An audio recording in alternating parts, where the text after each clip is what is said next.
Perkenalkan, ada Ibu Triana. Selamat siang, Bu Triana. Terima kasih sudah berkenan hadir. Selamat siang Bu Pera, Siang, Bapak Ibu. Ibu semua. Selamat siang, Pak Amin. Selamat Pak Amin, siang. perkenalkan ini Ibu Triana, dosen kami di Prodi Manajemen.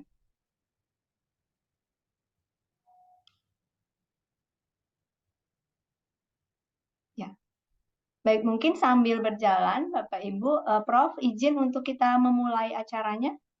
Ya, karena ini memang kebetulan berbarengan dengan kelas jam untuk kelas mata kuliah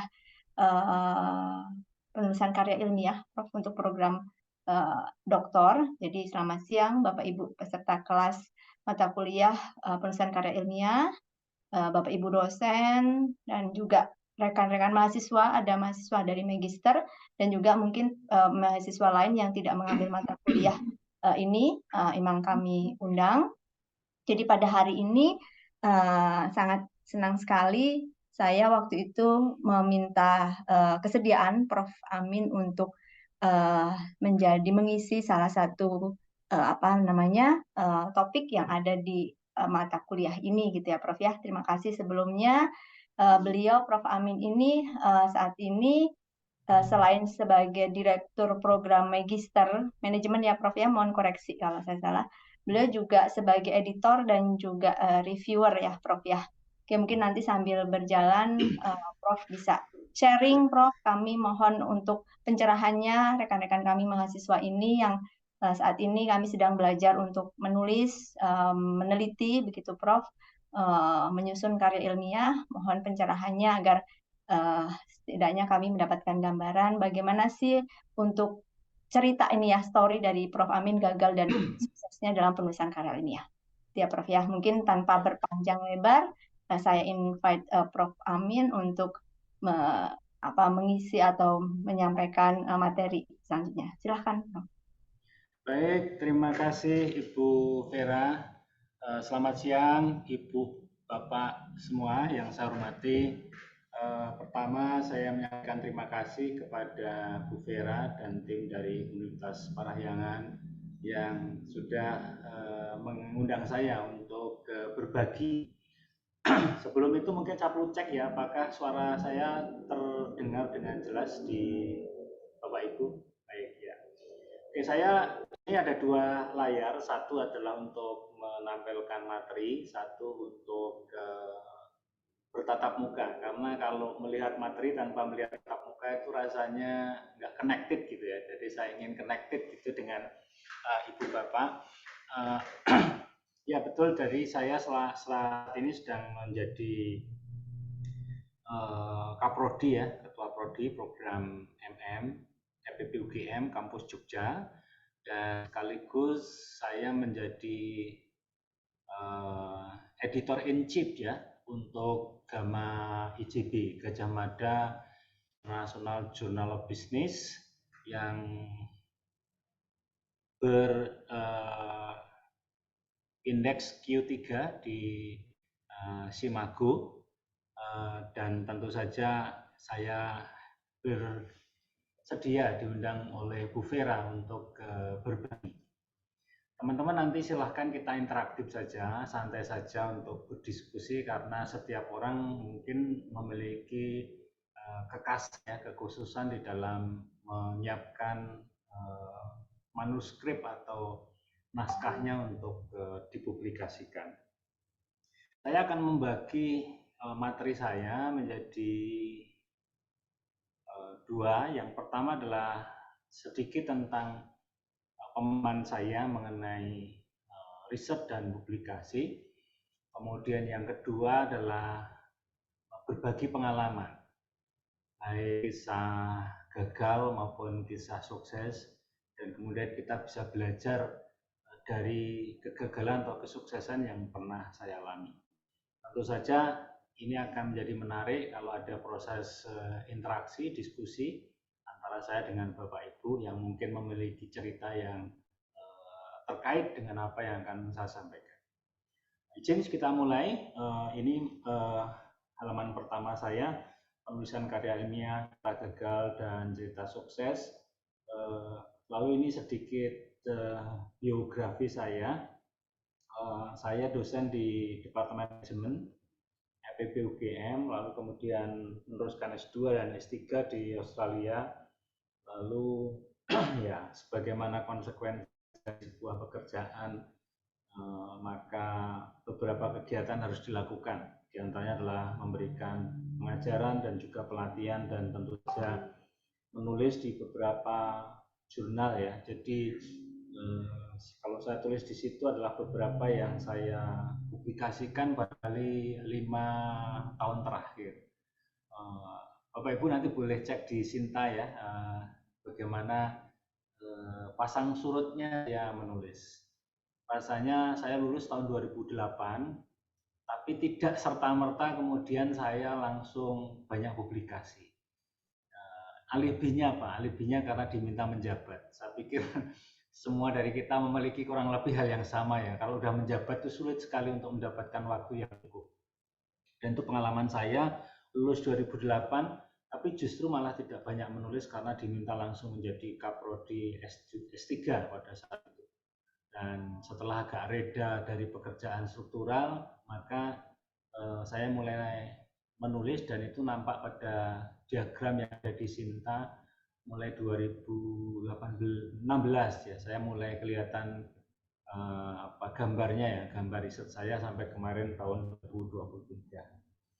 Oke, dan juga book chapter dan satu buku pernah saya tulis pada tahun 2020. Jadi ini yang sering saya pakai untuk menghibur para mahasiswa saya. Ya, mudah-mudahan Bapak Ibu juga terhibur ya. Jadi ini disertasi Bapak Ibu, ini karya tulis, ini bukan sesuatu untuk mendapatkan hadiah Nobel ya. Jadi agak tenang dulu lah. Jadi bukan sesuatu yang luar biasa kita pahami, kita sikapi sebagai sesuatu yang sangat-sangat sulit ya.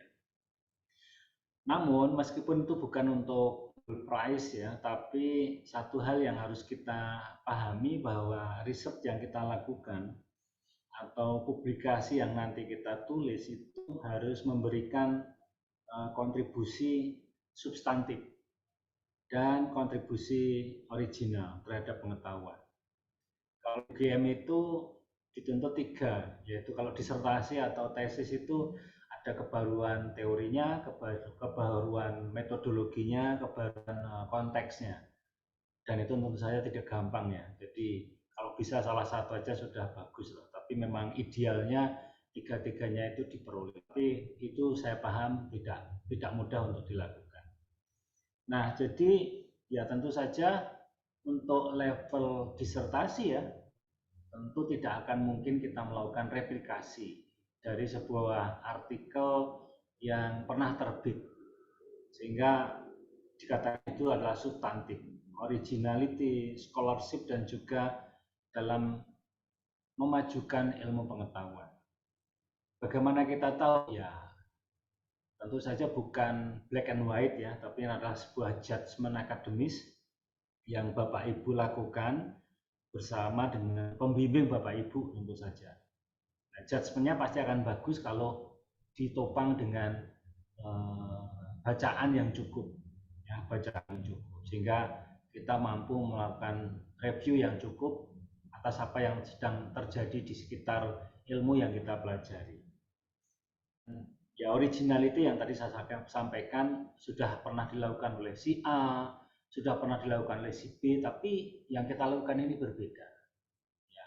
Mengapa berbeda? Berbedanya di mana? Itu adalah point of interest ya, point of interest yang seringkali dicari oleh para reviewer. Pasti kita akan bercerita yang sudah dilakukan di masa lalu kayak apa, lalu yang kita lakukan ini sekarang apa, lalu mengapa penting. Hanya itu ditekankan pada bagian introduction. Nah, sebagai sebuah karya ilmiah ya, tentu saja di situ kita bicara tentang sebuah tuntutan karya tulis ilmiah, yaitu koherensi, argumen yang cukup kuat, matang gitu kan, bukan sesuatu yang masih belum selesai begitu, dan juga kita bicara cukup komprehensif, ya, cukup komprehensif. Nah, sebuah artikel atau publikasi yang bagus tentu saja harus memenuhi beberapa kriteria. Yang saya katakan di situ ada 6, paling tidak 6 kriteria. Yang pertama adalah LR, yaitu literatur review. Jadi rasanya akan sangat sulit untuk bisa mempublikasikan sebuah karya ketika literatur review kita itu tidak cukup bagus. Ketika literatur review kita itu cukup dalam. Dan kualitas publikasi biasanya karena didorong oleh kualitas literatur review-nya. Sehingga orang, oh ternyata yang menulis sudah paham apa yang ditulisnya, memahami apa yang menjadi materi utama dari apa yang ditulis itu. Kedua, tentu saja kita, kalau saya menggunakan pendekatan paradigma kuantitatif ya, yaitu menggunakan hipotesis yang sangat jelas, punya alasan atau reasoning atau argumentasi why and how, mengapa sebuah variabel berhubungan dengan variabel lain, lalu kemudian menceritakan how-nya atau mekanisme keterhubungan antara satu variabel dengan variabel yang lain, dan itu semuanya diwadahi dalam sebuah konteks metodologi yang itu bisa dilakukan, itu doable. Artinya apa? Ya, variabelnya memang bisa diukur, alat ukurnya juga ada, bukan sesuatu yang mungkin sulit untuk diukur. Ya, kalau itu sulit diukur berarti kita mungkin harus agak ke belakang dalam melakukan riset, yaitu melalui prosedur mekanisme pengukuran yang itu cenderung akan ke kualitatif risetnya. Doable problem. Kemudian saya yakin Bapak Ibu tentu sudah sangat dibekali ya dengan melakukan analisis data dengan berbagai software ya, apa yang dipakai dan metodologi yang robust, dan kemudian tentu saja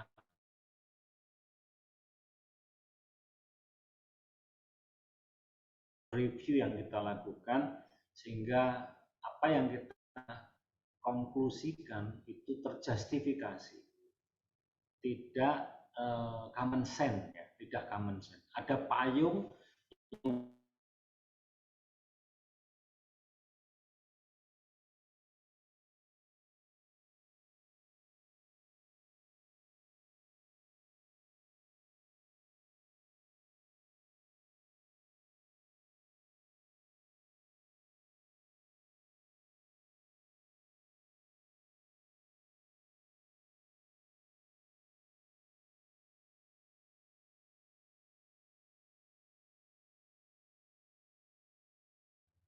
dia bagaimana kemudian literatur riset itu dikaitkan, dia menggunakan metode yang saintifik, dan tentu saja dia juga membahas temuannya dengan sangat baik dari sudut pandang teori yang dipakainya.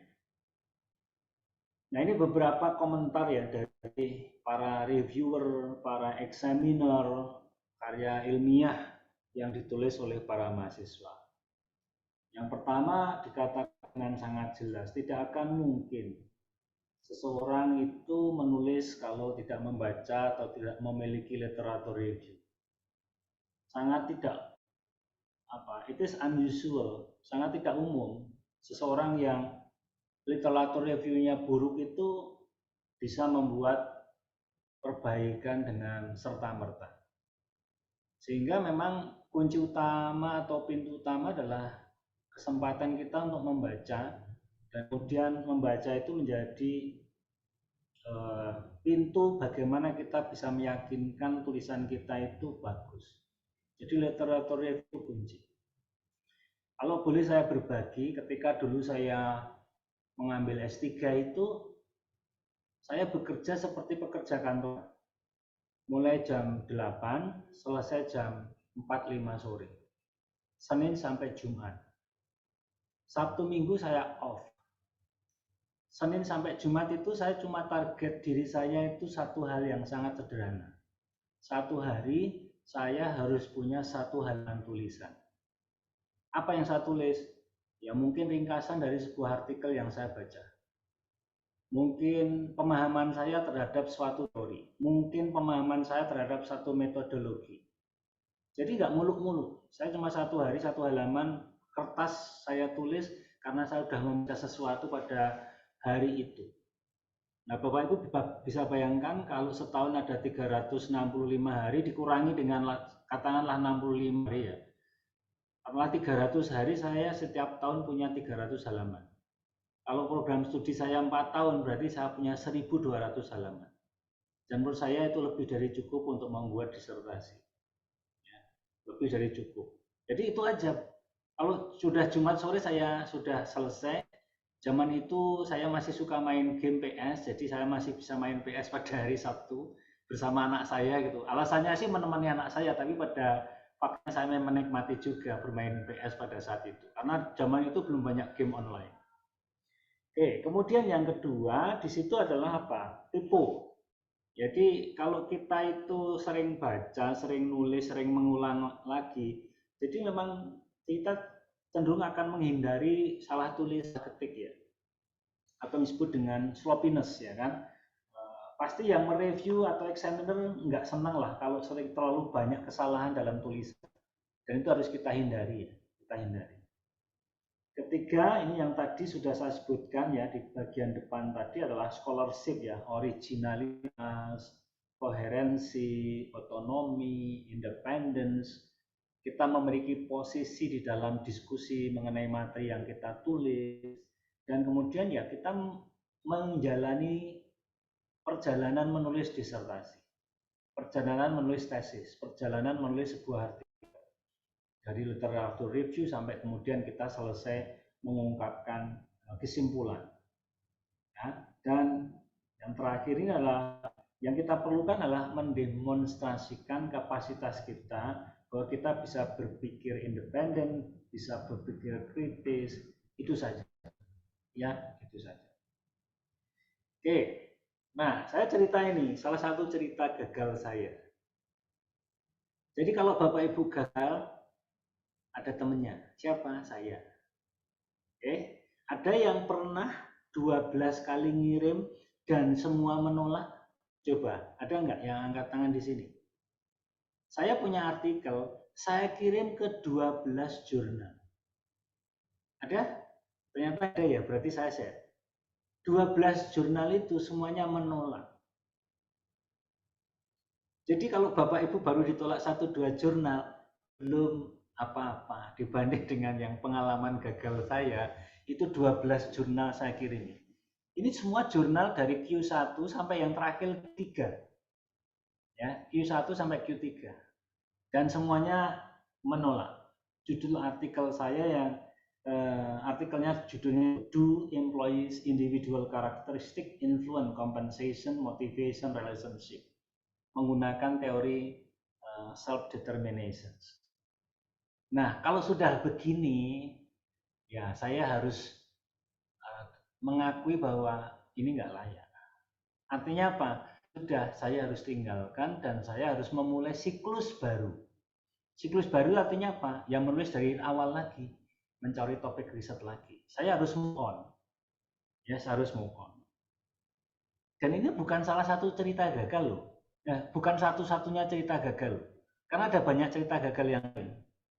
Ya, cuma ini yang paling menurut saya paling parah gitu kan. Menurut saya ini paling parah yang saya alami, 12 kali mencoba dan tidak berhasil. Akhirnya apa? Saya tutup buku. Sudah selesai. Saya harus menggunakan waktu, usaha, dan pikiran saya untuk menulis sesuatu yang lain, sesuatu yang berbeda. Tidak meneruskan ini. Nah, ini cerita yang sukses. Ya kan? Coba lihat yang dari paling bawah. Kurang dari 5 bulan setelah presentasi di konferensi. Ya, kalau yang tadi berapa tahun? Ya Ibu bayangkan 12 itu mungkin lebih dari 2 tahun saya berproses. Tapi ini kurang dari 5 bulan. Judul artikelnya ini salah satu cerita suksesnya ya, Intrafirm Casual Ambiguity on Cross-Functional Projecting Performance, Does Openness and Integrative Capability Matter? Nah, jurnal ini sebenarnya journey-nya panjang. Ya. Ini ceritanya saya presentasikan di sebuah conference di kota Melbourne. Ya. Dan kemudian akhirnya dipublikasikan. Tapi sebenarnya ceritanya itu nggak sependek yang saya ceritakan di situ. Kurang dari 5 bulan setelah presentasi di konferensi tanpa revisi, benarkah? Sebenarnya kalau melihat ceritanya, ini sukses ini bukan datang dari konferensi itu. Melainkan apa? Draft pertama itu sudah pernah saya kirim ke sebuah jurnal di Amerika dan ditolak. Baiknya, dua reviewernya memberikan komentar yang sangat konstruktif. Dan mereka sudah pesan, seandainya paper ini sudah ditolak, tidak boleh dikirim ke jurnal lagi. Jadi memberikan masukan, tapi dengan warning, nggak perlu dikirim ke sini lagi. Pokoknya ya tak kasih review saja, tapi jangan dikirim lagi. Ya sudah, saya dalam hal ini sudah berterima kasih lah. Lalu saya perbaiki. Kemudian saya kirim ke conference yang di Melbourne itu, saya kirim via email, dikomentari oleh reviewers. Saya perbaiki, lalu kemudian saya presentasikan di conference. Nah, ini namanya luck ya, namanya ada faktor luck. Salah satu dari editor jurnal itu hadir di ruangan di mana saya presentasi paper itu. Ya, lalu tentu saja di dalam konferensi wajar ada diskusi ya. Konferensi selesai, kemudian beberapa bulan setelah konferensi selesai, tiba-tiba ada notifikasi email ditawari untuk dipublikasikan di jurnal. Jurnal di mana editornya hadir di dalam conference tadi. Tawari tanggal 25, tanggal 31 Mei sudah accepted. Ya. Tapi ya ceritanya sebenarnya tidak sependek itu, panjang toh. Tapi ya kalau Anda Bapak Ibu lihat di situ, 25 Mei baru conference ada dipublikasikan di jurnal, diminta dipublikasikan. Diminta mereka loh, bukan saya mengirim loh. Saya diminta, bukan saya mengirim. Lalu kemudian saya setuju, tanggal 31 Mei langsung dapat email notifikasi itu accepted tanpa ada revisi. Tanpa ada revisi. Nah, yang bisa kita pelajari dari dua cerita gagal, satu cerita gagal dan satu cerita sukses tadi. Pertama adalah kalau topik yang kita tulis adalah topik yang sudah usang, cenderung sangat sulit untuk dipublikasi. Ya kan? Usang itu gimana? Ya sudah berkali-kali, berpuluh kali, berpuluh tahun itu ditulis di jurnal.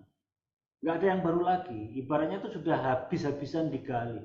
Mau di Amerika sudah ditulis, di Eropa sudah ditulis, di Asia juga ditulis, berbagai jurnal sudah ada. Jadi topik itu sudah topik yang usang. Bagaimana kemudian kita mencari topik yang tidak usang? Nah, saya pernah belajar di salah satu universitas di Amerika, mengidentifikasi topik yang tidak usang itu dari mana? Melihat apakah ada conversation, ada diskusi mengenai sebuah topik. Topik yang menjadi conversation atau topik diskusi itu punya peluang untuk diterbitkan di jurnal. Bagaimana kita tahu bahwa itu topik conversation? Nanti kita lihat di slide berikutnya. Yang kedua, topik yang kontekstual. Apakah topik artikel riset kita kontekstual? Saya membuat dua ilustrasi ini. Variabel kontrak yang relevan pada saat pandemi COVID-19 ditulis saat pandemi masih berlangsung. Kemungkinan bisa diterima. Bahkan mereka punya special issue kadang-kadang. Tetapi kalau itu variable konstruk yang relevan pada saat pandemi COVID, ditulis saat pandemi sudah selesai, kecenderungannya ditolak. Kan sudah selesai. Ya, sudah selesai. Jadi ngapain dibahas lagi? Jadi kalau gitu, timing itu penting. Publikasi saya yang nomor 2 sebelum yang terakhir, itu terjadi pada saat pandemi COVID. Ya, pada saat pandemi COVID. Dan itu juga proses yang cepat. Gitu. Karena mereka butuh tulisan-tulisan tentang kaitannya dengan pandemi. Dan akhirnya setelah berproses ya diterima. Tapi sekarang kita menulis tentang pandemi COVID, rasanya akan sangat sulit. Karena konteksnya sudah selesai. Ya, konteksnya sudah selesai. Kemudian yang ketiga, kita harus menunjukkan adanya riset gap dengan sangat confidence. Bahwa sudah dilakukan penelitian tentang ini, tentang itu, tetapi masih ada gap yang mana yang perlu kita isi. Kita harus meyakinkan itu di bagian introduction. Ya, jadi hampir pasti sudah ada riset-riset yang terkait ya. Tapi kita masih melihat ada yang belum dilakukan dan itu adalah celah yang kita coba mau kontribusikan. Nah, kita kembali kepada bagaimana kita tahu topik riset kita itu menjadi bahan conversation. Ya kan? Conversation adalah obrolan para ahli, para scholars. Di mana mereka ngobrol? Mereka ngobrol itu di jurnal utama penerbitan yang terakhir. Maka membaca artikel di jurnal-jurnal yang terkini itu penting. Ya kan? Kalau Bapak Ibu misalkan manajemen, ya jurnal yang utama itu apa? Academy of Management Journal, Academy of Management Review, itu kan tempat banyak orang menulis ilmu yang hebat-hebat begitu ya. Academy of Management Executive. Kalau yang ke strategi mungkin Strategic Management Journal, Journal of Human Resources, yang utama-utama. Itu kedua, kalau itu memang topik yang lagi hangat adalah adanya special issues. Topik tertentu di jurnal-jurnal tersebut. Kemarin siang saya diskusi dengan teman yang publikasinya jauh lebih berkibar dibandingkan saya. Dan kesimpulan kita sama, bahwa menulis punya kans terbit di jurnal ketika kita menulis sesuatu yang memang sedang menjadi hot topic, topik yang lagi hangat-hangatnya. Dan topik yang hangat-hangatnya itu ada pada jurnal-jurnal ternama, terbitan terakhir, atau special issue dari jurnal-jurnal utama. Ketiga, kita tahu ada conversation ketika ada apa? Call for papers. Ya, di jurnal-jurnal utama. Ya, contoh ini. Bapak Ibu mungkin sekarang kita bicara tentang AI ya, artificial intelligence. Kalau Bapak Ibu punya ide tentang itu, besar kemungkinan akan dilirik oleh editor dibandingkan kita menulis sesuatu yang sudah lama ditulis-tulis. Itu dibuktikan oleh teman saya yang kemarin kita diskusi siang hari tentang itu. Dia menulis tentang artificial intelligence bersama timnya. Dan ternyata apa? Mulus sekali. Karena orang sedang banyak mencari tentang isu topik artificial intelligence. Baik mau dikaitkan dengan human resources, mau dikaitkan dengan operation, mau dikaitkan dengan marketing atau yang lain. Ini topik yang memang sedang banyak dibahas. Kemudian yang keempat, banyak dari kita itu membaca artikel bibliografi yang baru terbit dan umumnya masih berupa proposisi. Artinya apa? Belum sampai tahap empirical. Salah satu mahasiswa bimbingan saya sekian tahun yang lalu, itu mahasiswa S3 ketemu saya sebagai dosen pembimbing, Lalu saya tanya, 4 tahun lagi, 3-4 tahun lagi, apa ya topik yang menurut mahasiswa saya itu masih topik yang laku dijual. Nah, saya tugaskan untuk mencari itu. Nah, saat itu topik mengenai mindfulness, mungkin Bapak Ibu pernah dengar ya, itu masih belum berupa hipotesis testing, lebih banyak proposisi. Maka kemudian mahasiswa tadi menulis disertasinya tentang mindfulness, ya. Nah, akhirnya juga lolos untuk dipublikasikan. Kemudian conversation ketika ada variabel atau konstruk baru yang diterbitkan di sebuah jurnal. Bukan konstruk yang sudah lama, bukan konstruk yang usang, melainkan konstruk yang baru. Misalnya, barusan kemarin saya diminta mereview disertasi salah satu mahasiswa. Tulisannya tentang corporate foresight. Itu kan sebenarnya di masa itu kan banyak istilah tentang apa?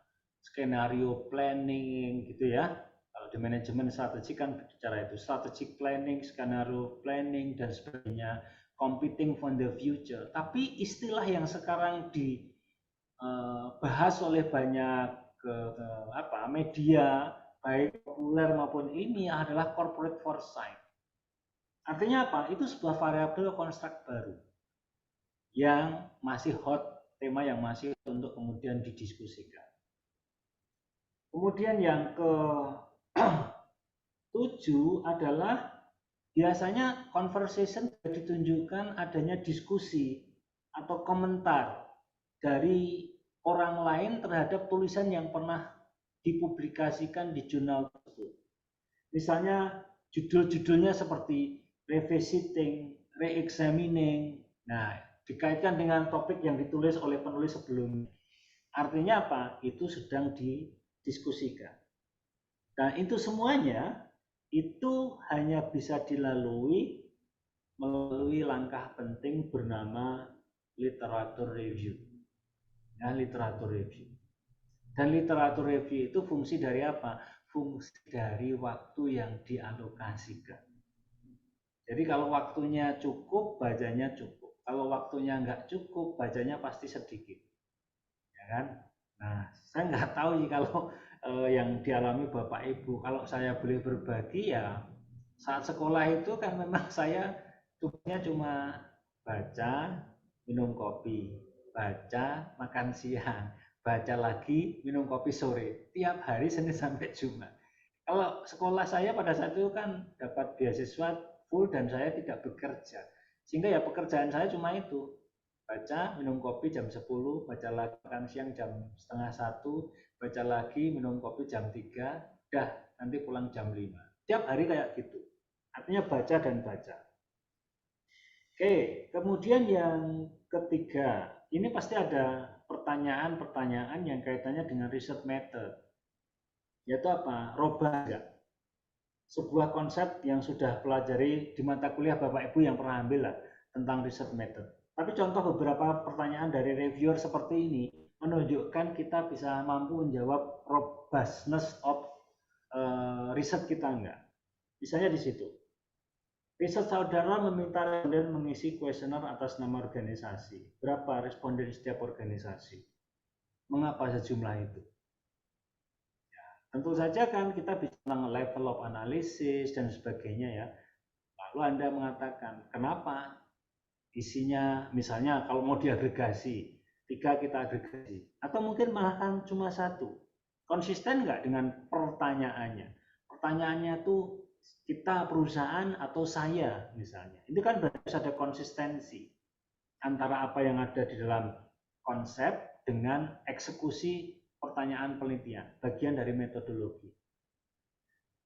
Contoh kedua, dalam data saudara teridentifikasi satu organisasi terdapat 15 responden.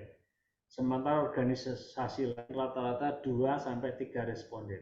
Adakah masalah yang timbul? Nah, ini kan yang namanya reviewer itu kan ya kalau mau bertanya kan bisa bertanya dari sudut manapun ya. Apapun pertanyaannya, ya Anda harus respon gitu. Ya kan? Mengapa kemudian itu boleh dilakukan? Ada nggak backup konsep teorinya untuk menggunakan pendekatan yang Anda ambil ini? Ini pertanyaan yang ketiga yang saya tanyakan kepada salah satu mahasiswa S3. Jumlah organisasi yang diteliti lebih sedikit daripada jumlah responden yang berasal dari satu organisasi. Apa akibatnya? Ya, kalau Anda mau menggunakan data, mau bereksperimen, boleh. Gimana? Perusahaan yang jumlah responnya banyak, coba dikurangi. Katakan yang tadi 15, dibikin 3 saja. Hasilnya bagaimana? Itu namanya reviewer tuh mintanya nggak karu-karuan. Dan siap-siap untuk perut mules kalau diminta reviewer gitu. Jadi ya mereka bertanya dan kita memang harus menyiapkan. Dan mungkin menyiapkan itu artinya apa? Mungkin kita harus mengolah data lagi. Lanjut, apakah analisis data menggunakan software canggih jaminan diterima di publikasi? Enggak. Enggak juga gitu loh. Kalau dulu yang namanya SEM itu kan yang paling canggih. Sekarang hampir semua mahasiswa S2 pasti pakai SEM. Beberapa mahasiswa satu sudah pakai Factorial Equation Modeling. Enggak jaminan. Analisis data menggunakan dua alat analisis. Apakah perlu dilakukan? Itu pengalaman yang saya lalui. Reviewer dari sebuah artikel membaca draft saya dan kemudian dengan nyaman berkata atau meminta saya untuk olah data dengan program software yang lain. Ya kan? Nah, sebagai orang yang ingin publikasi kan saya tidak mungkin tidak melakukan kan, maunya itu dipublikasi kok. Ya kita lakukan dan kemudian kita jawab yes, we did, hasilnya tidak berbeda misalnya. Hasilnya tidak berubah. Tapi yang namanya reviewer kan meminta apapun kadang-kadang membuat kita bekerja ekstra. Oke, apakah menunjukkan faktor loading setiap item pertanyaan dilakukan? Pengalaman saya itu membantu untuk memahamkan reviewer. Meskipun tidak harus ditulis di body ya, menjadi apa? Appendix. Jadi alat ukurnya apa? Oh dari artikel X misalkan. Itemnya berapa? 10. Faktor loading setiap item ada nggak? Ada. Di mana? Kita tunjukkan di bagian appendix. Bahkan Cronbach-Halpanya juga ada di sana. Untuk memuaskan dahaga pertanyaan reviewer. Nggak apa-apa, datanya ada, tinggal kita tambahkan di bagian appendix. Salah satu referensi yang dipakai adalah editor dari jurnal yang dituju. Apakah membantu loss? Misalnya Bapak Ibu menulis untuk Gamma IJB, lalu salah satu referensinya adalah Wibowo 2022. Ya saya kan juga manusia toh Bu. Saya kan juga manusia toh Pak. Jadi gimana ya, pasti saya seneng lah. Reviewer juga manusia kok. Jadi kalau tulisannya dijadikan referensi, ya pasti seneng kok. Ya kan? Masa kita malah menolak kan nggak mungkin. Dan itu juga yang pernah saya lakukan. Saya lakukan sekali lagi untuk jurnal yang sama, nggak berhasil. Jadi berhasil pada kesempatan pertama, tidak berhasil pada kesempatan yang kedua. Kesempatan pertama berhasil, kesempatan kedua, artikel saya di komentarnya positif, tapi dia bilang ini nggak banyak menyumbang pada kemajuan pengetahuan. Jadi meskipun artikelnya bagus, enggak. Padahal nama sudah tak sebut di dalam salah satu referensi, nggak lolos juga. Ya artinya apa? Ya tidak jaminan. Kemudian referensi yang digunakan bertahun lama. Please Bapak Ibu, ini menunjukkan kita nggak membaca yang paling-paling akhir. Kalau gitu saran saya ya mestinya dihindari. Betul ada artikel klasik, setuju. Tapi itu kan tidak kemudian menjadi artikel yang mendominasi referensi kita. Pengalaman saya riset bersama teman-teman yang publikasinya jauh lebih baik dari saya, itu strict sekali. Dia hanya mau menggunakan artikel 3 tahun terakhir.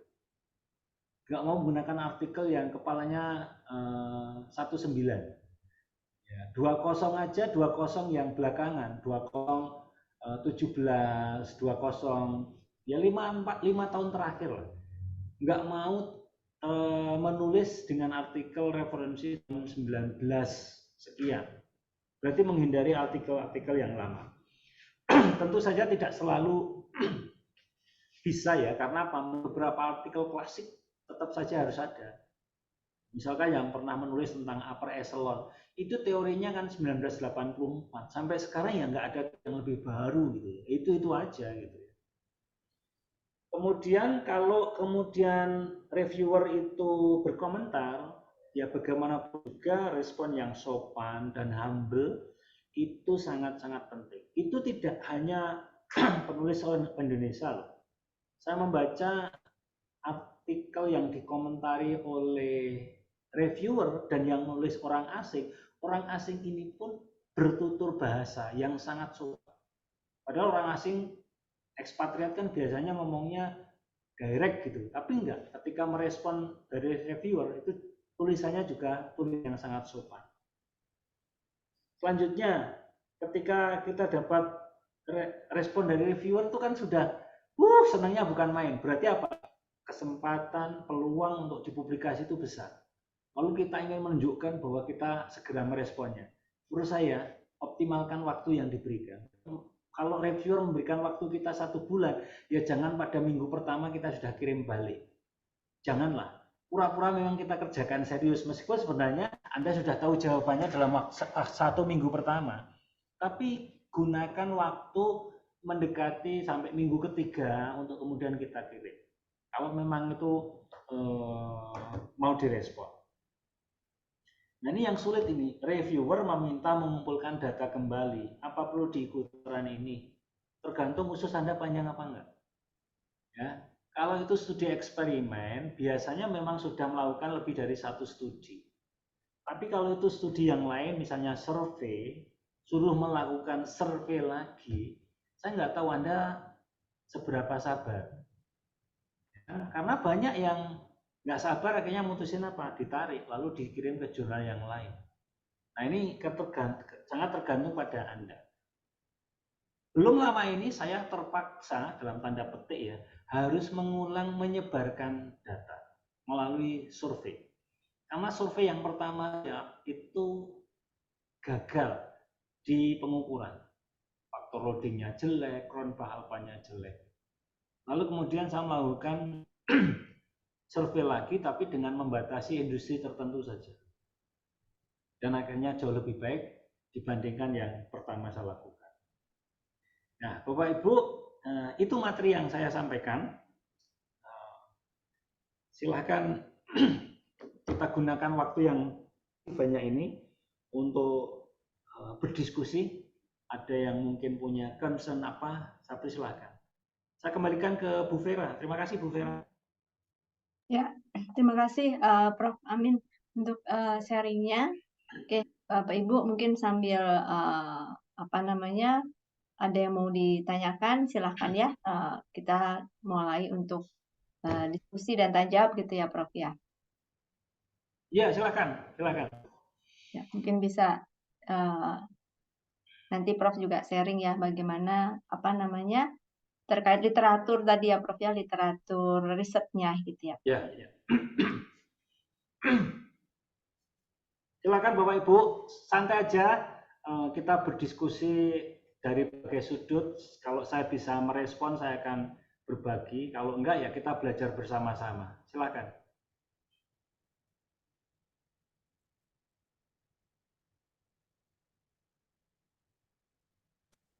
Izin Prof, izin mau nanya Prof. Silakan.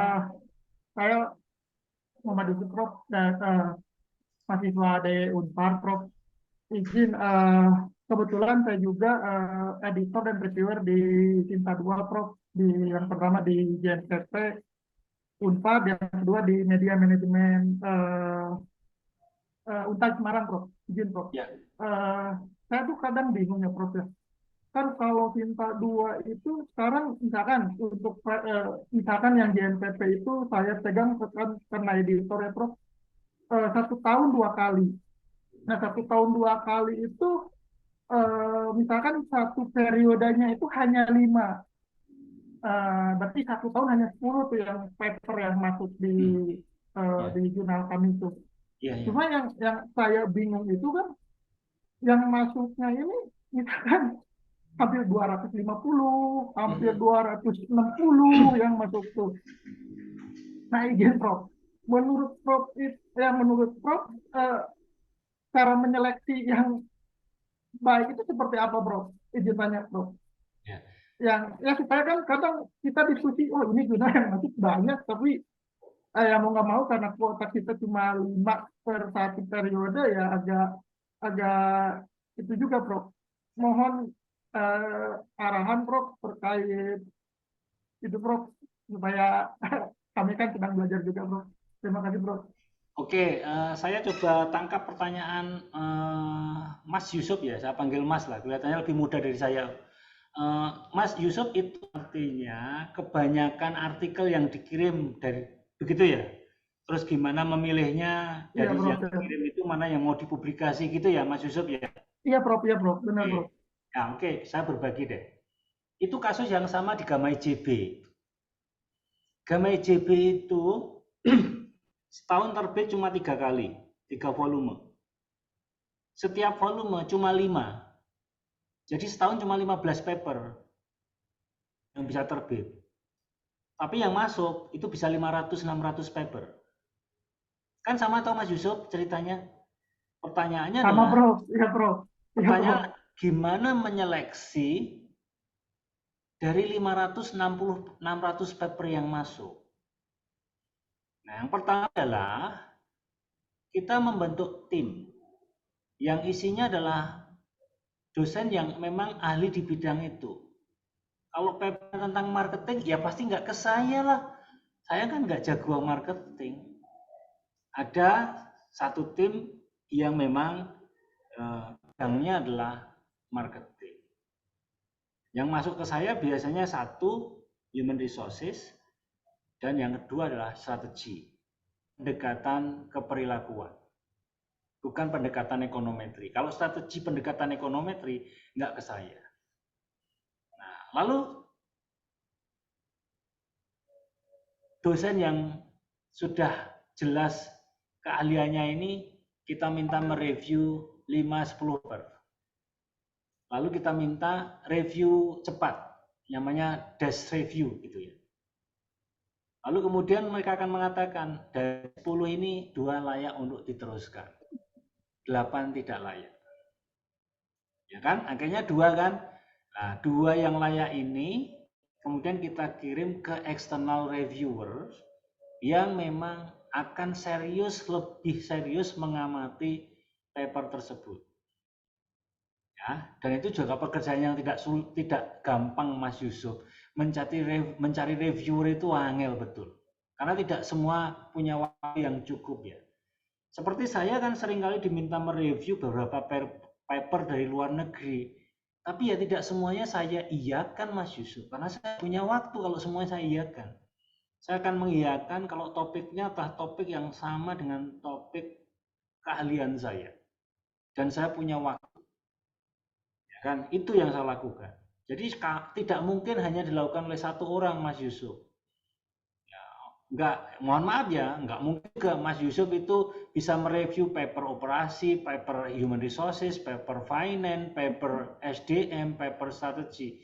Ya kita profesional saja. Kalau memang bukan bidang saya akan mengatakan tolong teman yang lain yang melakukan review, desk review. Nah akhirnya kan mengerucut dari 600 itu, let's say kita ambil berapa? Nah, setiap katakanlah tinggal 200. Atau mungkin 150. Nah itu pun masih banyak gitu. Ya, kemudian kita minta reviewers dan kemudian ada komentar, dikembalikan lagi kepada penulisnya, penulisnya memperbaiki, kembalikan kepada kami kirimkan lagi kepada reviewer. Kita lihat nih, ada reviewer yang pada first round bersedia, pada second round-nya sudah nggak bersedia Mas Yusuf. Itu banyak sekali terjadi. Sehingga apa? Kita harus mencari reviewer lain gitu loh. Idealnya kan reviewer pertama sama dengan reviewer kedua. Itu dunia yang ideal. Kita berhadapan dengan realitas yang tidak seperti itu. Ada yang mau mereview pada saat putaran pertama, tapi nggak mau mereview pada putaran kedua. Akhirnya apa? Ya kita harus mencari reviewer lain. Ya kan? Dan yang terjadi apa? Itu membuat proses semakin lama. Begitu Mas Yusuf, kalau ada yang masih kurang pas, monggo silahkan direspon. Ya Prof, terima kasih banyak. Intinya kan sharing Prof, intinya kami sebagai di editorial team kadang kan yang masuk banyak, terus mungkin yang dari masuk itu banyak warga kolega yang ya emang kan kuotanya terbatas, dan Ya, kalau ya, memang kan misalkan yang masuk 200 yang kita, kalau di kami sih misalkan di JMPP Unpad tuh awal masuk tuh dicek plagiasi dulu dong, ya, Prof, apakah di ya. bawah 15%, Oh ya, mungkin kalau ya. 15 ya syarat masuk, lalu ya kita pada akhirnya sama seperti tadi Prof, mencari artikel yang duluan kita review itu adalah mencari reviewer yang mau dengan cepat, misalkan kita Ya. kasih tenggat waktu 1 minggu, mereka mau ya wis, kalau yang nggak mau ya kadang seperti itu Prof bingungnya. Terima kasih Prof, hanya sharing aja Prof. Ya, ya Mas Yusuf, ya menjadi editor in chief itu banyak tekanan. Saya curhat ya, boleh ya Bu Vera ya. Silakan, Tiba-tiba Prof. ada telepon dari pejabat gitu toh yang meminta kenalannya untuk dipercepat proses reviewnya gitu toh. Ada yang mengaku temennya atau saudara temennya dari rektor yang minta diproses cepat gitu. Tapi kan kami selalu beralasan semua dimasukkan ke dalam sistem. Jadi nggak mungkin mengintervensi sistem yang ada. Kalau boleh saya mau jujur, gini loh. Kalau saya dosen UGM, kemudian publish di Gamma IJB, itu jauh lebih tidak nyaman dibandingkan kalau saya dosen UGM, publishnya di luar Gamma IJB. Kok bisa? Ini cerita nyata. Salah seorang senior saya publikasi di Gamma IJB ketika saya belum chief, ya, belum editor in chief. Lalu terbit, lalu digunakan untuk ngurus pangkatan guru besar. Sampai di Jakarta apa yang terjadi? Ini enak aja, dosen UGM nulis di UGM. Enggak, harus direview lagi oleh pihak eksternal. Bayangin Bapak Ibu, sudah terbit di jurnal Gamma IJB Scopus Q3 sampai Jakarta, itu masih permasalahan. Sehingga kalau kami orang dalam, orang UGM, tadi malam topiknya ordal ya, kalau saya orang dalam gitu kan, menulis di UGM, itu akan jadi masalah ketika digunakan nanti untuk kenaikan jabatan fungsional ke Jakarta. Jadi bagi saya malah aman kalau saya nulisnya di Gamma IJB. Di mana? Ya di luar sana. Ya kan? Bapak Ibu bisa lihat di Gamma IJB, berapa banyak tulisan saya? 1. Itu pun terjadi saya masukkan ketika saya belum editor in chief. Itu saya masukkan tahun-tahun sebelum pandemi COVID. Saya belum jadi apa-apa.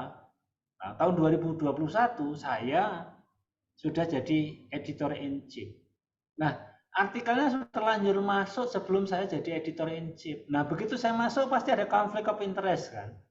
Lalu saya bilang sama teman-teman yang ada di Gamma IJB itu, ini paper saya masuk sebelum saya berada di sini dan saya tidak akan mengintervensi keputusan teman-teman. Silakan teman-teman membuat keputusan apa terhadap paper saya itu. Saya serahkan kepada chief editor-editor yang lain untuk membuat keputusan.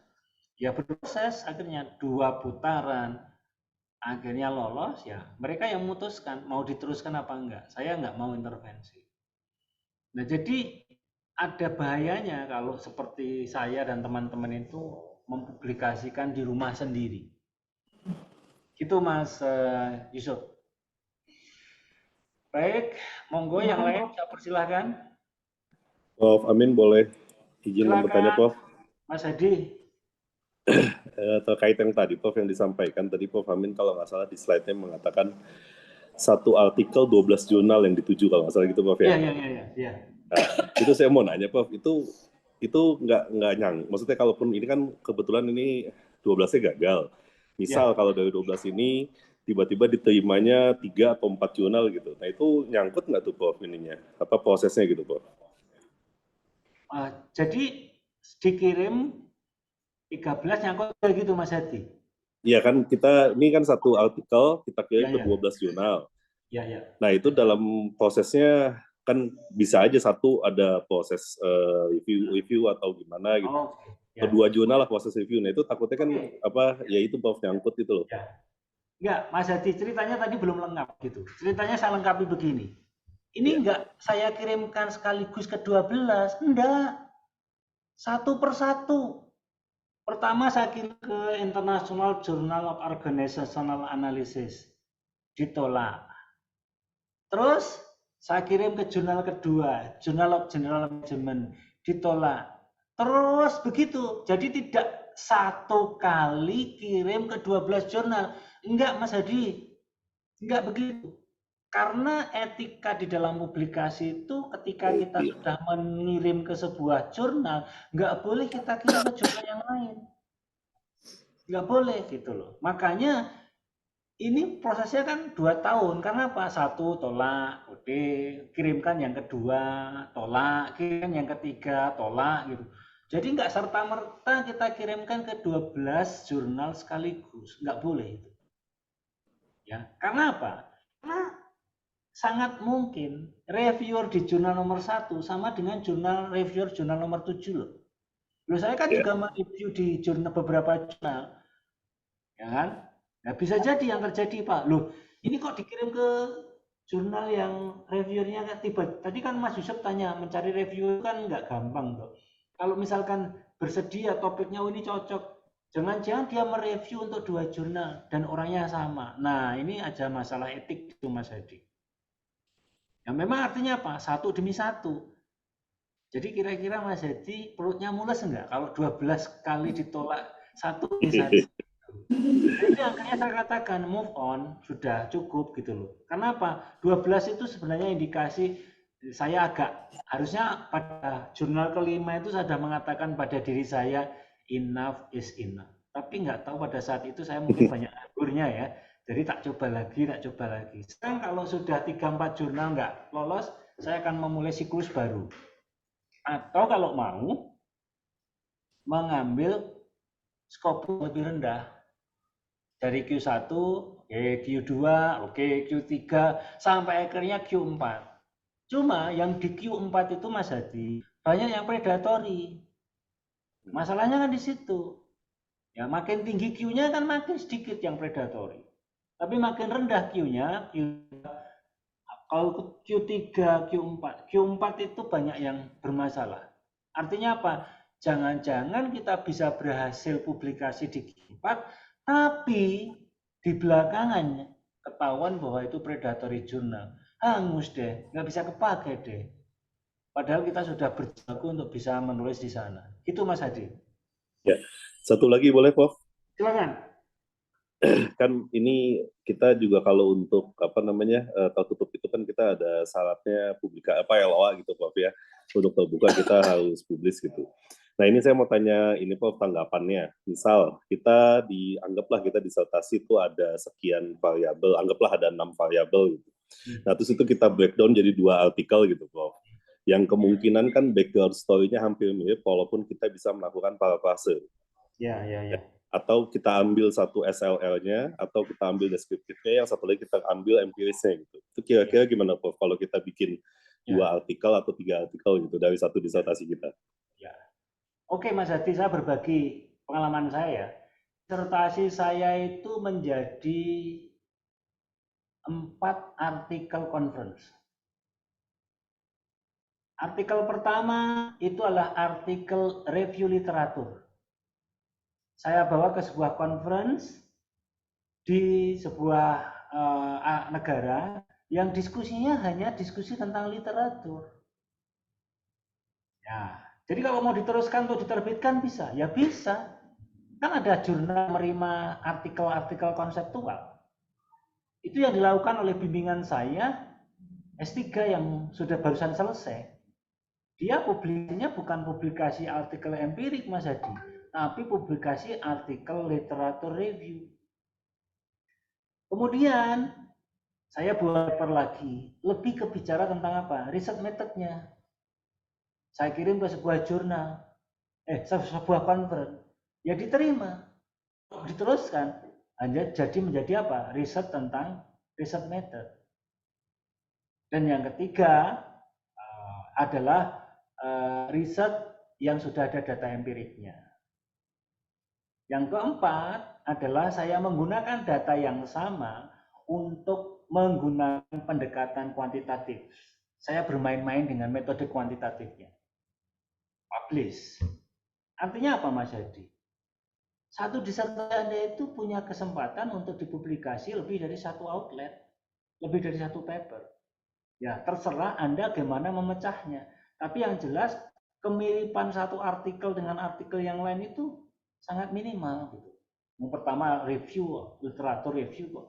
Yang kedua metode kok. Yang ketiga dengan data empirik. Yang keempat, saya menggunakan data empiriknya untuk kepentingan menggunakan pendekatan analisis yang berbeda. Tapi sebenarnya kita mengolah bahan yang sama kan Mas Hadi? Cuma Anda mau ngolahnya jadi apa? Ini ada bahan mau jadi soto atau menjadi apa? Jadi bakso atau menjadi mie ayam atau apa? Terserah Mas Hadi kan. Nah, itu kepandaian kita untuk mengolahnya itu. Itu Mas Hadi.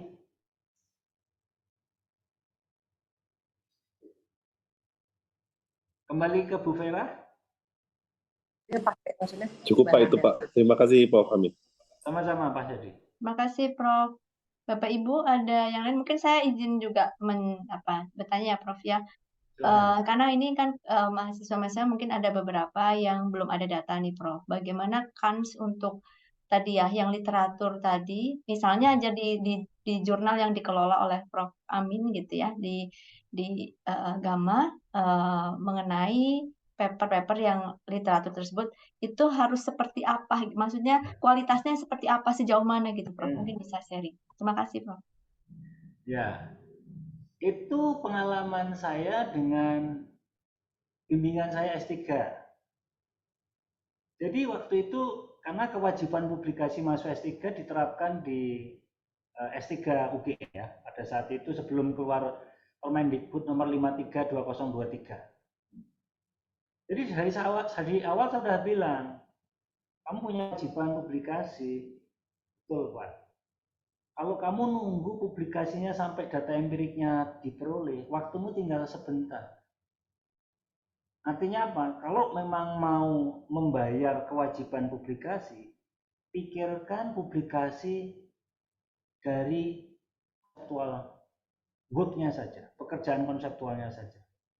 Oke, lalu apa yang saya minta? Saya minta dia untuk mencari jurnal-jurnal yang menerima artikel konseptual. Nah, tentu saja saya juga mencari ya, dan setelah saya dapat, saya beri pada mahasiswa saya itu, ini salah satu jurnal yang memuat artikel konseptual. Ikuti saja caranya ya, apa yang perlu didiskusikan, ya apa yang perlu didiskusikan. Itu salah satu cara yang saya lakukan kepada mahasiswa saya, Mbak Bu Vera. Yang kedua, barusan saya kemarin mereview artikel bibliografi. Ya, dan sekarang kan alatnya canggih kan, pendekatan bibliografi metrik itu loh. Artinya apa? Anda belum punya data empirik, tapi Anda sudah membaca sekian jurnal. Ya kan? Dan apa yang terjadi? Ya lolos. Ini saya barusan membaca sebuah bibliographic analysis. Judulnya apa? Digital Leadership. Isinya apa? Nggak ada datanya Bu Vera. Isinya cuma apa? Review literatur. Totalnya ada berapa? Ada yang pada akhirnya review 79 artikel. Kelihatan nggak ya? Oh, nggak kelihatan ya. Tapi ini digital leadership bibliometric analysis. Terbitnya tahun 2023. Belum ada datanya sama sekali. Isinya apa? Ya riset, ya yang dibaca itu yang didiskusikan. Jadi kalau teman-teman sekarang tahapnya sedang melakukan review literatur, apa yang harus dilakukan? Lihat contoh beberapa artikel konseptual yang diterbitkan di jurnal. Kalau Anda memakai contoh yang barusan saya baca, itu nama artikelnya Digital Leadership. Silakan ditulis. A Bibliometric Analysis. Itu isinya apa? Artikel konseptual. Penulisnya Tigre dan kawan-kawan. Tigre, TIGRE, Curado, C-U-R-A-D-O, dan Henrik Quest. Ya, ditulis di Journal of Leadership and Organizational Studies, JLOS, Journal of Leadership and Organizational Studies. Nah, itu yang juga saya sarankan kepada bimbingan saya juga untuk menulis konseptual. Ya, saya paham. Teman-teman kalau nanti nunggunya data terkumpul, waktu studinya sudah menipis. Ya kan? Nah, itu yang saya sarankan dan saya lakukan bersama bimbingan saya. Gitu Bu Vera. Ya, baik. Terima kasih Prof. Amin. Selanjutnya ada Ibu Windy, ya ini mahasiswa dari program doktor Unpar. Silahkan Bu Windy. Halo, selamat siang Prof. Amin. Selamat siang. Saya mau nanya Prof, kan sebelum dari nulis jurnal dan lain-lain, sebenarnya walaupun reviewer yang akan baca, mereka akan membaca judul dan abstraknya dulu nih Prof. Ya, Jadi ya. menurut Prof, gimana sih pemilihan judul dan abstrak yang kira-kira menarik bagi reviewer untuk kayak lebih berbeda aja dibanding yang lainnya? Ya. Dan memenuhi kriteria-kriteria yang mungkin itu mencapai Q1 atau Q2. Makasih, Prof. Oke, Mbak Windy. Impresi pertama itu matters. First impression itu matters. Gimana caranya? Coba deh Mbak Windy tulis judul dari artikel itu 3-4 alternatif. Ya, 3-4 alternatif. Lalu direnungkan alternatif 1, alternatif 2, alternatif 3, dan seterusnya. Kira-kira di antara sekian banyak alternatif, mana yang lebih nendang? Ya, mana yang lebih nendang? Itu yang pertama. Saja ini judgement ya Mbak Windy ya. Nggak mungkin hitam putih lah, pasti ada judgement gitu. Nah, kemudian yang kedua, ya abstrak itu biasanya sudah ada kriterianya. Jumlah katanya jelas. Ya, bagian pertama apa yang harus disajikan adalah riset gap-nya. Tujuan riset itu apa? Metodenya gimana? Konklusinya gimana? Nah, pada akhirnya apa? Ya harus dicoba, dituliskan, lalu kalau memungkinkan, teman-teman satu program, ya kan, untuk membaca. Gimana menurut Anda? Impresif atau tidak impresif? Itu kan salah satu tujuan ikut conference itu apa? Orang yang datang ngeritik artikel kita. Betul nggak Mbak Windy? Anda bayar loh conference itu. Dan mereka ditugasi apa? Untuk dalam tanda petik ya, menjelek-jelekan paper kita. Nah, dalam kasusnya Mbak Windy, ya sudah, coba buat sekian banyak alternatif judul, tulis abstraknya, diminta teman-teman satu program doktor di Unpar ini untuk berkomentar.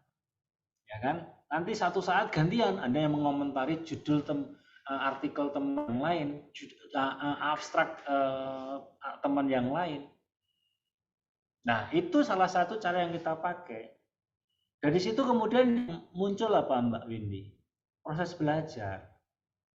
Ya kan? Oke. Lalu kemudian Anda tentu saja juga membaca abstrak dari artikel yang selama ini Anda gunakan sebagai referensi. Anda punya pengetahuan ya, tesit ya.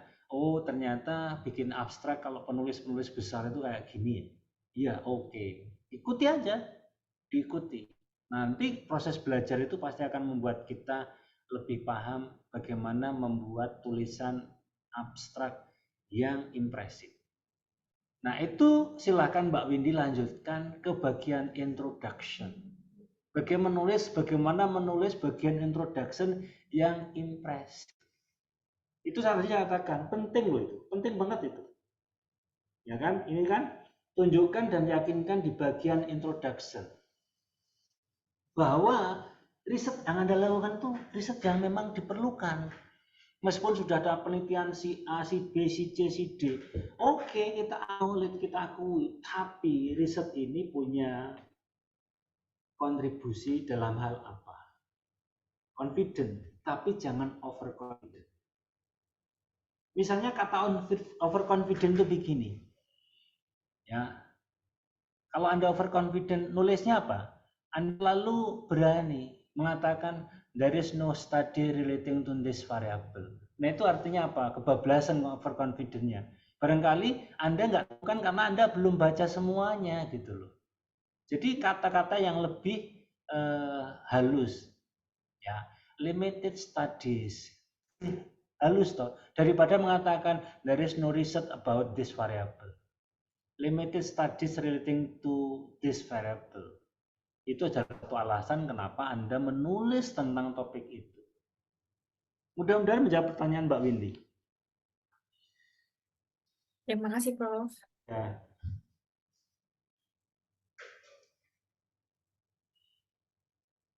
Ya, Bapak Ibu yang lain silakan.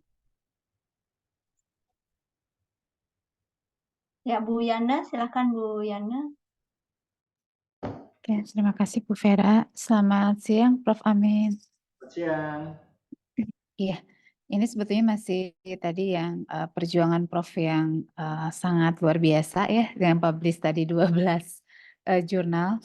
Saya penasaran aja, apakah pada saat di rejected itu ada komentar terlebih dahulu alasan rejectednya kah gitu dari masing-masing, atau misal tidak ada, kalau ada apakah ada kesamaan juga dari yang lainnya? Itu mungkin yang pertama. Lalu yang kedua, saya penasaran juga dengan tadi bahwa kita merespon reviewer itu jangan cepat-cepat gitu ya, Prof ya gitu. Padahal mungkin kalau saya secara ini kepikirannya, mungkin kalau cepat respon kita menunjukkan bahwa kita serius atau seperti apa. Nah mungkin itu aja, Prof. Terima kasih. Baik. Pertama adalah ada yang memberikan komentar dari 12 ini, ada yang tidak. Artinya tidak itu apa? Ya langsung aja dan tidak gitu loh. Yang memberikan komentar ada, tapi setelah saya perbaiki pun ternyata apa? Juga tidak tembus di jurnal yang lain. Pastilah saya perbaikan. Jadi ketika sudah dikomentari dan kemudian ada kalimat yang mengatakan meskipun sudah diperbaiki tidak perlu dikirim ke jurnal ini lagi, ya sudah, berarti tidak ada kesempatan untuk dikirim kembali. Tapi ya komentarnya bagus lah, kita gunakan. Seperti kisah sukses ini kan sebenarnya dikomentari juga, tapi dilarang untuk dikirim kembali. Lalu saya perbaiki dan saya kirimkan ke jurnal yang lain yang saya kirimkan untuk conference yang akhirnya lolos gitu. Jadi selalu dua kemungkinan, Bu Yana, ya, dikomentari atau tidak dikomentari. Kalau dikomentari kita lihat komentarnya bisa buat paper kita baik apa enggak. Kalau baik ya kita lakukan. Kemudian yang kedua, merespon. Begitu ya, Ibu Ano ya. Apakah merespon dalam waktu yang lebih singkat akan menunjukkan kita itu paham apa yang kita tulis? Tak balik saja sekarang.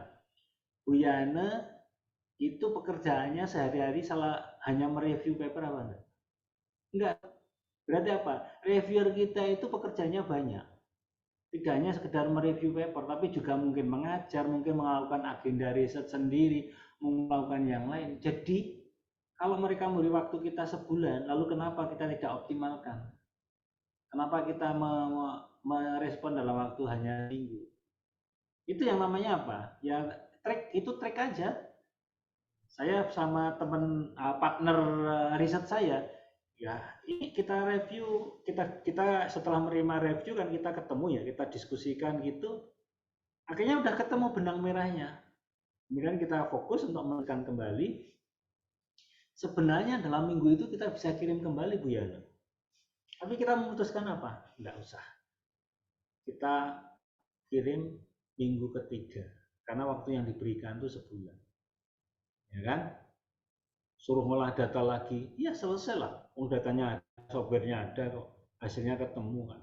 Itu kan pertemuan kita sehari aja sudah cukup. Tapi ya itu, kita nggak mau kemudian merespon secepat yang kita sudah lakukan. Kan siapa tahu ya, dalam waktu 3 minggu itu Bu Yana membaca sebuah artikel yang ternyata juga relevan. Berarti apa? Kesempatan untuk membuat artikel Bu Yana menjadi lebih baik masih ada. Tapi kalau Bu Yana kirim dalam waktu seminggu pertama, berarti apa? Kalau sempat membaca artikel lain yang lebih baik dan berkontribusi, nggak sempat dituliskan pada artikel Bu Yana karena sudah dikirim kembali kepada jurnal tersebut.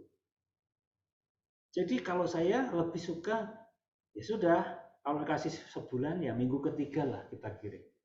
Nggak minggu pertama. Begitu kalau pendapat dan apa yang saya lakukan Bu Yana dengan teman riset saya. Terima kasih, Prof. Ada lagi Bapak Ibu? Nomor langkah ya Bapak Ibu ya. Karena apa namanya, kita bisa diskusi, ngobrol gitu ya, Prof Amin editor juga gitu ya Prof ya. Jadi bisa berseliweran banyak paper-paper yang sudah Prof review mungkin ya Prof ya, baca. Dan riset yang baik atau artikel yang baik adalah artikel yang apa? Yang selesai. Disertasi yang baik, disertasi yang selesai. Kalau nggak selesai ya belum selesai, yang belum baik gitu loh. Artikel yang baik adalah artikel yang sudah publish. Meskipun setelah itu ada yang mengkritik, gitu toh? Ya sudah gitu loh. Jadi ya kita itu kan punya kewajiban untuk, kalau Anda dosen ya harus mengumpulkan angka kredit gitu toh. Yang angka kredit itu dari mana kita peroleh kalau nggak publikasi? Ya udah, kalau publikasi selesai gitu kan. Ya, dan tentu saja harus mencari outlet ya. Outletnya mulai dari Q1 sampai dengan Q4, Sinta 1 sampai dengan, ya tahu Sinta yang terakhir itu nomor berapa saya lupa ya. Tapi yang jelas 6. ada sekian. 6 ya. Ya, ya, gitu.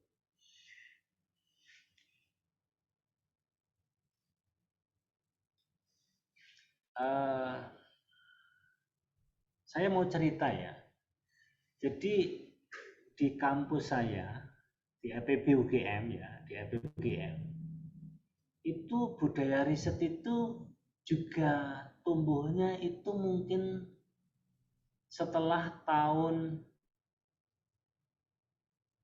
2009, 2000 di atas 2008.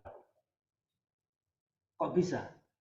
Zaman dulu itu kan banyak dosen yang cenderung hanya berfokus pada tridharma pengajaran, bukan tridharma penelitian.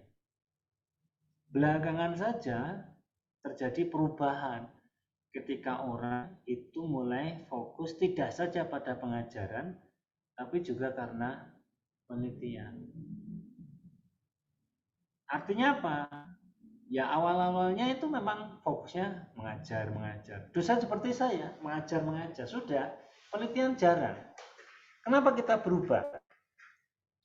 Ada tuntutannya siapa? Tuntutannya tuntutan eksternal. Eksternal itu dari mana? Dari akreditasi internasional. Tapi akreditasi internasional itu tidak meminta kita langsung untuk menulis di Scopus, enggak. Cuma meminta kita riset. Lalu kita bikin aturan sendiri, oke kita riset. Lalu gimana outletnya? Pokoknya jurnal nasional. Jadi kalau sekarang itu terjadi beberapa teman-teman sudah di Q2, Q3, Q1, itu bukan karena tiba-tiba. Hanya kita itu menulis di jurnal-jurnal nasional. Lalu 5 tahun berlalu. Biasa kan dari akreditasi itu, nah, reakreditasi yang kedua kan permintaannya berubah. Kemarin kan sudah nasional, mbok sekarang internasional.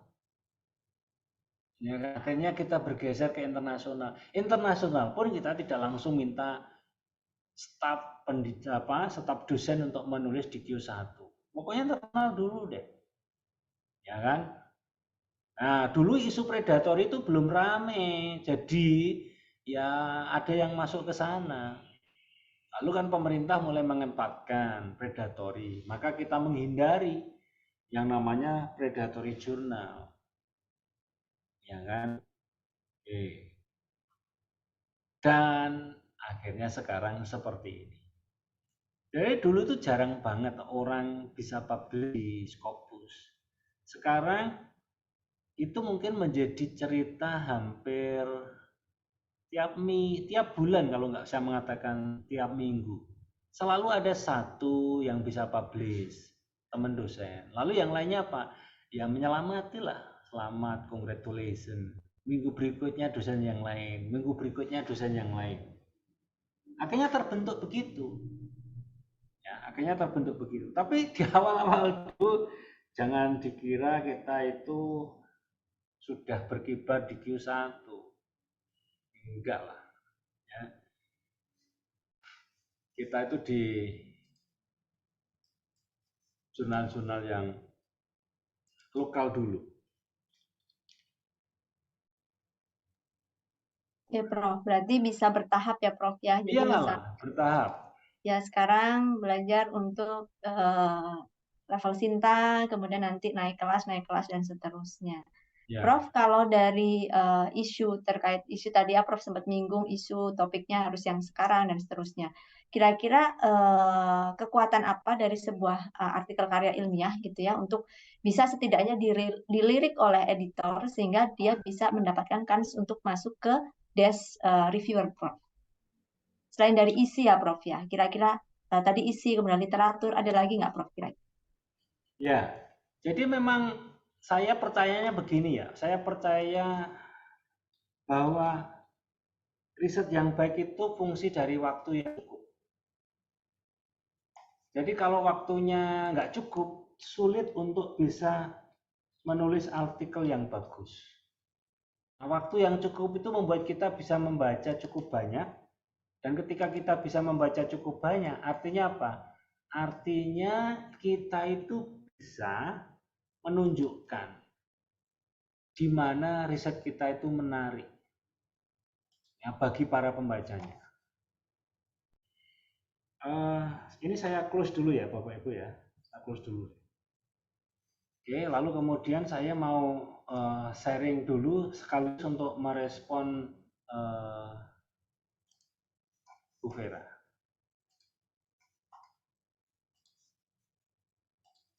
Kelihatan belum Bapak Ibu?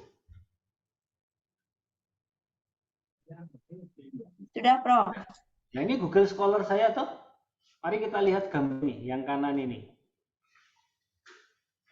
Tahun berapa saya mulai kelihatan di sana? 2016.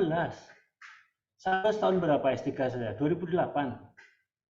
Jadi Ibu Bapak bisa bertanya pada saya, 8 tahun ini Bapak ngapain? Kok baru muncul di 2016? Jawabannya apa? Ya cerita saya tadi toh. Dosen cenderung tidak meneliti tapi banyak mengajar. Akhirnya apa? Sejak lulus sampai 2016 itu, saya nggak ada di gambar itu. Ya kan? Jadi baru belakangan tergerak untuk melakukan tidak saja pengajaran, pendidikan, tapi juga penelitian. Ya kan? 2016 ini Bapak Ibu bisa lihat, nanti bisa dicek. Artikel saya masuk apa? Nggak ada yang Q1, nggak ada yang Scopus. Itu jurnal ini 2016, 2017 itu paling isinya jurnal-jurnal nasional aja. Yang tadi saya jelaskan di depan tadi ya, Bu Vera dan teman-teman. Jadi nggak mungkin tiba-tiba seperti CV saya yang di depan saya katakan Q1 sekian jurnal. Enggak, awalnya juga seperti ini. Artinya apa? Ini proses belajar untuk kemudian membuat tulisan kita itu semakin hari semakin menarik. Dan itu saya katakan sebagai fungsi dari apa? Fungsi dari waktu. Kalau waktunya kurang, nggak mungkin membaca cukup. Kalau membacanya nggak cukup, literatur reviewnya mesti tidak bagus. Kalau literatur reviewnya tidak bagus, itu nggak mungkin diperbaiki. Kalau literatur reviewnya itu nggak cukup, hampir sulit untuk dikatakan menjadi riset yang punya kesempatan untuk dipublikasi. Ya. Jadi Bapak Ibu, gambar saya ini ilustrasi betapa, ini cuma 3 artikel lokal, kan? Artikel-artikel lokal saja itu.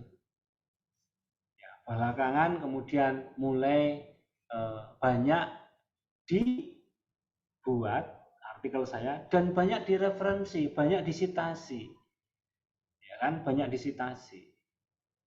Ya, itu ceritanya. Jadi tidak tiba-tiba. Jadi kalau kita punya waktu yang cukup, mungkin bisa lebih baik. Nah, sekarang seperti saya sedang menjabat, Bu Vera sedang menjabat. Itu pasti waktu membacanya terbatas. Dulu itu, Bu Vera dan teman-teman, saya itu punya hari di mana saya tidak mau diganggu oleh siapapun. Saya mengatakan, my research day, hari riset saya, itu hari Kamis. Nggak boleh ada mengajar, nggak boleh ada yang lain. Pokoknya saya dari bangun pagi sampai mau tidur itu hanya khusus untuk riset. Saya dedikasikan. Sekarang nggak mungkin karena sudah jadi kepala ketua program studi. Akibatnya apa? Ya saya punya waktunya hanya Sabtu pagi. Itu pun kalau tidak mengajar kelas Jakarta, karena saya punya kelas Jakarta, Bu Vera. Sabtu pagi sebelum anak-anak ngajak keluar makan.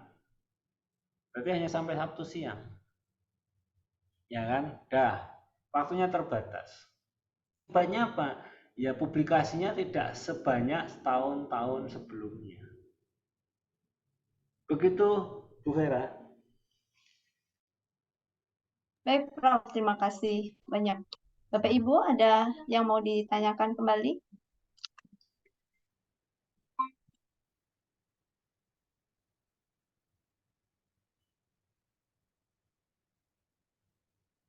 Oke, rasanya cukup katanya Prof. Nanti kalau misalnya Bapak Ibu ada di tengah jalan, ada yang mau konsultasi gitu ya Bapak Ibu ya, mungkin nanti kita bisa undang, ajak diskusi kembali ya Prof ya untuk Silakan Bu Vera. ya. Jadi kalau yang bisa saya peroleh gambaran dari Prof tadi sharing bahwa kualitas sebuah karya ilmiah itu apapun bentuknya ya Prof ya, entah itu artikel publikasi maupun karya ilmiah, laporan riset dan seterusnya, itu adalah fungsi dari waktu. Semakin kita spend waktu yang cukup terkait proses itu, maka kita akan menghasilkan sebuah karya ilmiah yang juga baik dan membuat kita puas begitu ya Prof ya. Dan juga fungsi intinya adalah fokus dan fokus. Tadi saya juga belajar dari Prof bahwa kita harus punya spend waktu untuk waktu khusus gitu ya untuk kita bisa melakukan membaca ya, membaca dan membaca begitu. Mungkin itu ya Prof ya. Baik, mungkin sebelum saya akhiri untuk kuliah dosen tamu hari ini, mungkin dari Prof Amin ada sedikit kata penutup Prof untuk kami dan mahasiswa-mahasiswa dari program doktor maupun magister di Unpar yang bisa Prof sampaikan. Oke, ya baik. Sebagai promotor ya S3, tentu siklus saya adalah pertama menerima mahasiswa sebagai bimbingan saya dan akan berakhir ketika dia sudah selesai atau sudah publikasi. Dan itu tiap waktu pasti berganti orang. Ya, datang, ketemu, lalu kemudian nanti selesai pamit, gitu toh? Tiap saat berganti itu. Tapi nasihat saya tidak berubah, Bu Vera dan teman-teman. Ketika mereka datang pertama kali, kita berdiskusi apa syarat kelulusan untuk program S3 Anda. Publikasi. Ya kan? Jadi mulai hari pertama masuk ke temusnya, kita sudah bicara untuk bisa lulus, Anda harus publikasi. Sekarang coba pikirkan topik apa yang 3 tahun sejak hari ini kita ketemu itu masih laku untuk diterbitkan. Ya. Jadi tolong itu menjadi titik awal untuk melakukan merenung yang akademik ya, bukan merenung yang melamun ya. Merenung yang akademik. 3 tahun lagi saya harus selesai atau 4 tahun lagi saya harus selesai. Amanlah 3 tahun. Jadi apa 3 tahun lagi yang topik ini kalau kemudian ditulis, orang itu masih menerima untuk dipublikasikan. Oke. Nah, makanya tadi saya ini PDF sudah saya kirimkan Bu Vera, Bapak Ibu bisa tengok lagi. Yaitu apa? Apa yang menjadi topik utama di jurnal-jurnal yang selama ini menjadi acuan di bidang ilmu Bapak Ibu. Kalau di marketing, Journal of Marketing, Journal of Marketing Research, itu apa? Topik terkini yang sedang didiskusikan. Oke. Nah, mulailah dari situ. Karena kalau kita tidak mengawali dengan mengambil yang sedang menjadi diskusi para ahli, lalu Anda mau kirim kepada jurnal-jurnal yang nanti akan menjadi bukti keberhasilan publikasi, sangat bahaya kalau Anda memilih topik yang kemungkinan besar tidak laku 3-4 tahun lagi. Anda spend sekian tahun tapi tidak mampu untuk tembus hanya karena Anda tidak memilih topik yang sedang menjadi banyak conversation. Jadi gunakan waktu yang ada, jangan nggak usah terburu-buru. Ya, saya itu kalau mau cerita pada Anda bisa lebih panjang lagi, tapi kan waktu membatasi kita. Saya itu dapat sekolah di sebuah universitas, diterima melalui letter of acceptance. Letter of acceptance berbunyi, amin, kita ketemu pada bulan Juni untuk berdiskusi program S3-mu. Saya harap kamu sudah sampai di negara tujuan. Letter of acceptance itu saya gunakan untuk mencari beasiswa. Akhirnya saya dapat beasiswa. Begitu sudah siap-siap mau berangkat, muncul email dari pembimbing yang tadi, calon pembimbing tadi. Setelah saya review proposalmu, rasanya saya bukan orang yang tepat untuk membimbingmu. Oleh karenanya, kita nggak teruskan. Jadi dia dengan sendirinya memutus dirinya untuk menjadi pembimbing saya. Berarti apa? Saya nggak punya kampus kan? Tapi saya punya beasiswa. Yang pertama saya punya pembimbing tapi nggak punya beasiswa. Sudah punya pembimbing dan dapat beasiswa. Sekarang pembimbingnya balik kanan. Berarti saya cuma punya apa? Beasiswa. Lalu apa yang saya lakukan? Mengirim itu proposal ke universitas lain. Akhirnya nyantol ke sebuah universitas. Oke, jadilah saya berangkat. Sampai di sana, ya di Australia, S3 saya, pembimbingnya mengatakan, saya sudah baca proposalmu, saya bersedia membimbingmu, tetapi topiknya saya nggak cukup cocok. Terus kamu ganti topiknya. Kira-kira apa yang terjadi? Saya harus buat proposal baru kan? Nah, saya bilang, gimana? Wong saya sudah punya proposal, saya bahkan sudah punya datanya. Enggak, kamu harus mulai dari proposal awal. Lalu dia mintanya apa? Pendekatan yang berbeda. Lalu saya bilang, kalau begitu saya tidak bisa hanya dibimbing oleh satu orang, karena saya harus belajar tentang metode riset yang baru. Oke, minta pembimbing kedua. Bapak bisa bayangkan, Ibu bisa bayangkan, sampai di negeri tujuan, itu pun saya bermasalah karena apa? Pembimbingnya nolak proposal saya. Saya habis diskusi dengan pembimbing, saya balik ke apartemen bilang sama istri saya, pulang aja. Loh kok pulang? Lah karena proposal saya ditolak. Istri saya bilang apa? Sana pulang sendiri, aku nggak mau kalau kita gagal. Bayangin itu. Bapak Ibu bisa bayangkan kan? Jadi saya harus menulis proposal dari nol lagi. Dengan alasan yang tadi terkait dengan saya katakan apa? Ini topik yang tidak mungkin bisa dipublikasikan 4 tahun lagi, 3 tahun lagi. Maka saya start dari nol lagi. Sudah gitu, ya semangatnya kan agak sedikit kendor ya. Tapi anak mertua itu yang nggak mau diajak pulang itu jadi penyebab saya untuk tetap tinggal. Ya akhirnya saya tinggal. Saya akhirnya apa? Tetap meneruskan meskipun ya mengawali dari nol lagi. Jadi cerita saya tadi bahwa Anda itu menginvestasikan waktu yang cukup untuk membaca dan mencari topik penelitian, itu langkah pertama yang tidak bisa digantikan.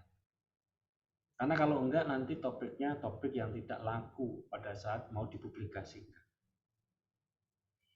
Jadi semangat ya Bapak Ibu, ini bukan sprint, ini maraton. Jadi nggak mungkin sepandai-pandai apapun Ibu Bapak selesai dalam waktu 1-2 bulan. Nggak bakal. Ya kan? Kalau mau ikuti cara saya yang sangat sederhana, 1 hari 1 halaman. Itu aja. Nanti kan setahun 300 halaman. 3 tahun berapa? 900 halaman. Mosok 900 halaman nggak jadi disertasi? Nggak mungkin. Mesti jadi. Ya kan? Begitu Bu Vera? Ya, matur nuwun Prof untuk sharingnya, dan semoga Bapak Ibu sekalian termotivasi untuk mulai menulis 1 lembar ya Prof ya, 1 hari Ya. 300 kalikan 360 hari ya. Baik Bapak Ibu, mungkin karena atau ada yang mau tanya lagi? Cukup? Baik. Bapak Ibu, kita akhiri untuk kuliah tamu hari ini. Terima kasih Prof. Izin saya akan sampaikan dari Prodi Doktor untuk sedikit apresiasi untuk Prof. Amin. Semoga terlihat ya sebagai ucapan terima kasih kami Prof sudah berkenan untuk Terima kasih, sharing Bu ya. Vera. Sangat memberikan inspirasi dan insight buat saya juga Prof, motivasi untuk terus belajar gitu ya Prof ya. Semoga tidak kapok ya Prof ya, kalau kami nanti bisa undang Prof untuk menguji mungkin mahasiswa kami. Siapa yang mau daftar saya uji boleh. Bidangnya SDM ya Prof ya. SDM sama strategi. SDM sama strategi. Baik Prof. Oke, semoga Prof berkenan untuk menerima sertifikat sebagai ucapan terima kasih kami. Terima kasih. Selanjutnya, Bapak Ibu, kita foto bersama terlebih dahulu. Ya, mohon untuk bisa berkenan menyalakan kameranya. Pak Chandra, apakah ada di sini? Oke, kalau gitu mungkin mohon bantuan Bapak Ibu, salah satu Pak Pipin punten, boleh tolong untuk diberikan aba-aba. Saya ambil shoot-nya gitu ya, untuk Bapak Ibu sekalian. Ya. Oke, ada 3 slide ya, Bu Vera? Ya. Oke, slide yang 1 dulu. Oke, 1, 2, 3.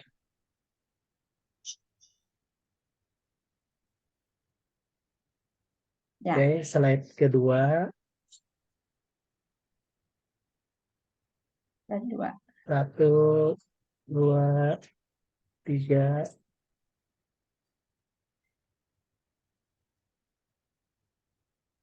Oke, terakhir slide ketiga.